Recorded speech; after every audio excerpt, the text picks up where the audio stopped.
Hi, welcome to my channel. For today's video, I'm going to be sharing all of my thoughts on King of Pride by Ana Huang. So King of Pride is book 2 in the Kings of Sin series. This book just came out at the end of April. And so obviously book 1 in the series is King of Wrath. I did just read King of Wrath like the week before this book came out and I absolutely loved it. So I was so excited to read this one. I actually did a book review for King of Wrath that's up on my channel if you want to see my thoughts on that. So of course I started reading this book as soon as I could. I did obviously wait to read King of Wrath. I didn't read it as soon as it came out, but after reading it that definitely got me into this series and now I'm like invested. I'm loving it so far and I know with the rest of the books I'll definitely be reading them as soon as I can. But anyway, like I said, this is book 2 in the Kings of Sin series. So this series is a 7-book series with only the first 2 books out so far. The third one comes out this October, I'm pretty sure. They're all interconnected standalones so they can all be read on their own and they all follow, I'm pretty sure they're all going to follow billionaires. And then this series is connected to Ana Huang's Twisted series. You don't have to read a series to read this one. And the series is on Kindle Unlimited and they're all dual POV, so you're getting both the main characters' perspectives throughout the book. Anyway, so King of Pride follows Kai and Isabella. You do meet these characters in the first book, King of Wrath, and that's also where the two of them initially meet. And so obviously, like I said, this book is a billionaire romance, but it's also an opposites attract and forbidden romance. So in this book, Isabella is a bartender at this exclusive club. It's called the Valhalla Club. You do see it in the first book because the men of this series are members of this club. So Dante is a member there and so is Kai. And so obviously in the first book, we see Dante and Vivian's relationship. And like I said, you do see these characters in that book because Kai is one of Dante's friends and then Isabella is one of Vivian's best friends. But anyway, like I said, Kai is a member of this club that Isabella works at, and so they've run into each other a few times there, but they're just complete opposites. He's just very reserved and proper and kind of very put together, whereas Isabella is the complete opposite. She's very like bold and chaotic, and so the two of them have had a few interactions where you really see that they have nothing in common. They're just complete opposites of each other, but at the same time they also have these interactions where you kind of see that there's something between them. They're both like a little bit intrigued by each other. But obviously, like I said, Isabella is a bartender at this club that he's a part of, and so because of that they can't really have anything happen between them. There's like a strict rule about, you know, the employees having any involvement with the members of the club, but with him he also can't really afford any distractions right now because he is in the running to potentially become the CEO of his family's company. And so the two of them obviously know that nothing can happen between them, even though they are kind of starting to grow this connection a little bit. But of course, as they continue to see each other and have more interactions, they start to find it more difficult to resist that connection that's developing. With this book overall, I did really like it a lot. I really loved the characters a lot, the two main characters. With Kai, I loved him from the moment that he was introduced in King of Wrath. I just knew he was going to be a really likable character and I had been looking forward to his book ever since I first read about him in the first book. He was just so sweet and he was also just so different from any of the men that Ana Huang has written before. Kai is not morally gray like at all, whereas all the other men that she's written so far, like with the Twisted series and this series, they all are kind of a little bit morally gray, you know, and they're, you know, willing to do illegal things if they have to. But Kai was not at all. Like, he's just very proper. He doesn't,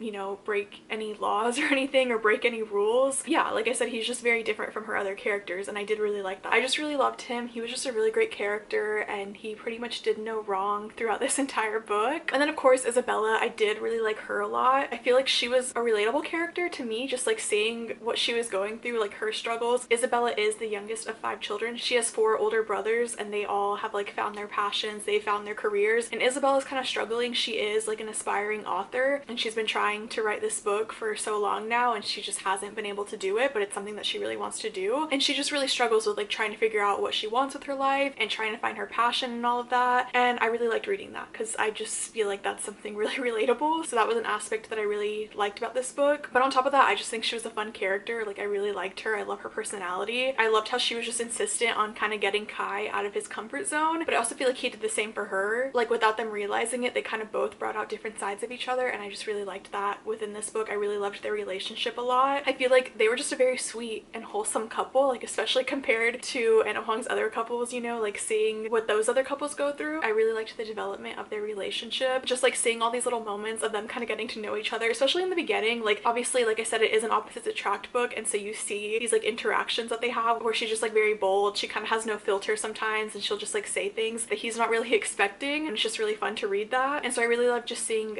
that like turn into moments moments of them kind of getting to know each other and then obviously eventually having a relationship together. I do think with this one, there really wasn't like a ton of banter between them because of their personalities. Like they just didn't really banter with each other all that much. Also, the two of them never really had like a time where they disliked each other. I feel like with Ana Huang's other couples that she's written, it kind of started off as not necessarily enemies to lovers, but the two main characters kind of like clashed a little bit in the beginning and they wouldn't really get along. At least with the first 3 books in the Twisted series. I feel like Christian and Stella are the exception. They didn't really have any enemies to lovers between them. This couple, I feel like the only way they really clashed is with their personalities, but them as people, they never really had a time in their relationship where they just like didn't really like each other or didn't really get along. Like they were always friendly towards each other, and so that was something kind of different that she did with this book. I will say though that this couple didn't really capture my interest as much, I think, compared to like her other couples that she's written. I don't know, I think like this one, it was just very different from her other books that she's written, and not necessarily in a bad way, but it just didn't really have some of those elements that I really love about her other books. Like this book didn't really have them disliking each other or having any of that banter or even just like having higher stakes involved in their relationship. I mean, I guess a little bit, but I feel like with her other couples there was definitely like higher stakes involved, especially with all of the men kind of being a little bit morally gray. And so I just feel like with this book the stakes weren't as high. It really wasn't as suspenseful, I feel like. Not that her books are like really that suspenseful. I feel like I wouldn't really categorize them as being suspenseful, but like I said, you do kind of see some higher stakes with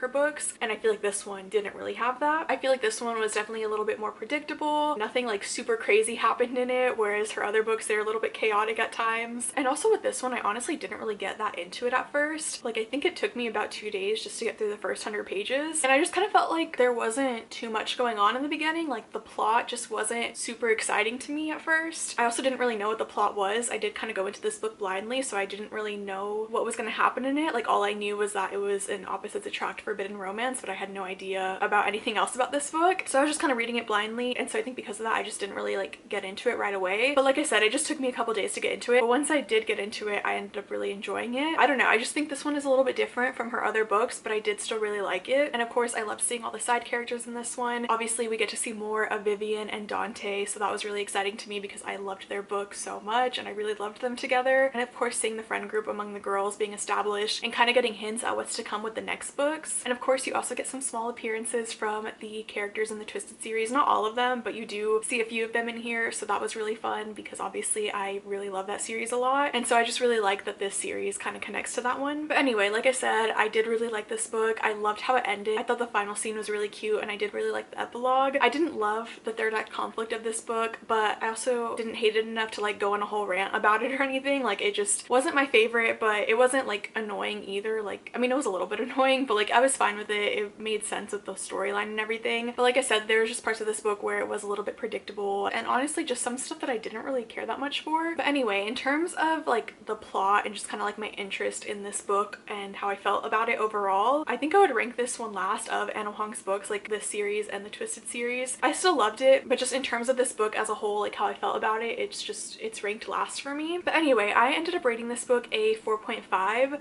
I really liked it a lot. I'm really excited for the rest of the series, especially book 3. You do find out who the couple is for book 3 by the end of this one, and I'm already so excited for it. Like I can't wait to read the next couple's book. It's one of my favorite tropes, I think. If I'm correct on what the trope is, I feel like you can kind of guess what it is based on the couple, and it's one that Ana Huang hasn't done before, at least with the Twisted series and this series obviously. So I'm really excited for it. I think it's gonna be a really good book, and obviously it doesn't come out till October, but of course I'll be reading it as soon as I can. But anyway, those are all of my thoughts on King of Pride. Let me know any of your thoughts if you've read it, and that's it for this video. If you liked this and you're new to my channel, I would love it if you would subscribe, and thank you so much for watching.